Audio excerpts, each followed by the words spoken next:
Why, good morning. Hey, we are out here at our usual spot in Hoboken, New Jersey. I just feel like it's gonna be a beautiful sunrise. This is clouds are out here and we got a little bit of a crescent moon. But today I am testing the Nikon Z6 II's IBIS in-body, what's it stand for?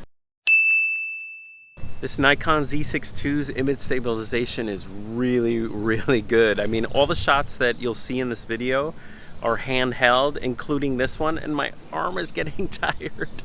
That's the one thing that's bad, is the camera is a little heavy to vlog with as opposed to something that's smaller. Now, there seems to be like regular stabilization that the camera has. That's what I have on right now. And then you can turn on electronic stabilization. It just crops in a little bit, which if you have a 14 to 30 like I have here, it does crop in a little bit, but if you have a super wide lens, that's not an issue. The thing with any kind of digital stabilization is, you know, if you try to pan or move around a little bit, sometimes it's a little wonky.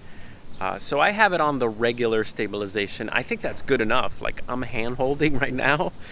My arm hurts.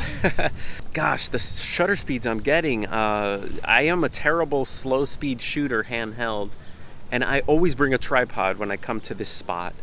But this time I said, let me try no tripod and see what I can get, what kind of shutter speeds. And from zooming into the photographs, it looks like I was getting down to half a second, maybe even a third of a second. Wait, that's faster. About a third of a second, I think, is my limit, which is pretty impressive. You know, you don't have to, a tripod is like one of the most annoying things or pieces of kit to carry on traveling. You know, travel tripods are nice and small and compact, but they're usually the worst for stabilization. So carrying around a tripod is kind of a bummer.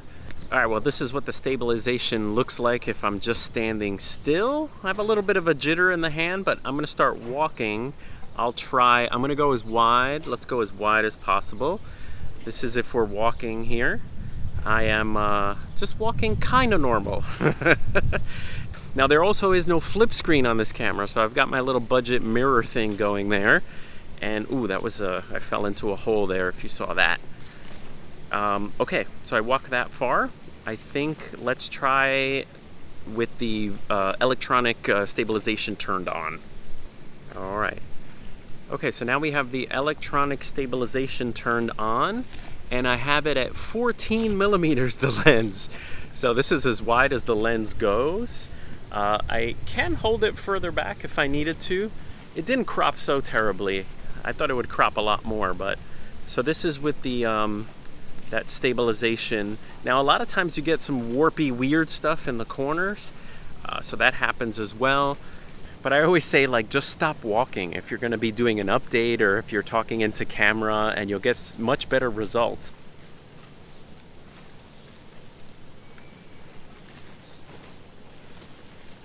Who needs a camera crew? You could just do it all yourself.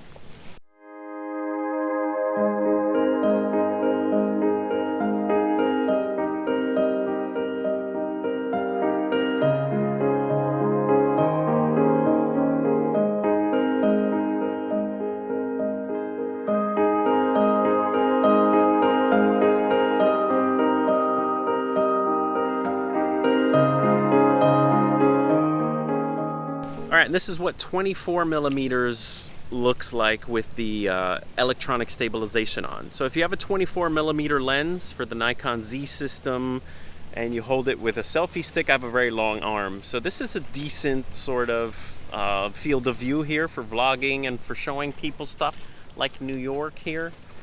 By the way, you see the skyline here? This has changed so much. When I was a kid, there wasn't this massive thing right here. There's been a lot of construction lately in New York in the last couple of years, and the skyline has changed so much. So I always like to come and photograph it and sort of capture it as it changes, because no one else is doing that. I'm the only one. I'm the only one that has taken this picture. Now, this is if you were in a pinch and you had to vlog with a 50 millimeter on your camera. If you have long arms, maybe. Now, obviously there is an advantage of having image stabilization for video, but for photo it's fantastic for two reasons. Number one, you can keep your ISOs down which is great if you want detail in your mountain and your trees and your cityscape. So instead of ISO 1600, 3200, you could shoot at 400 or 200. So you get a little bit more crispness and clarity in your files. You don't have to do noise reduction, so that's very awesome. And the other reason is to try to slow down water.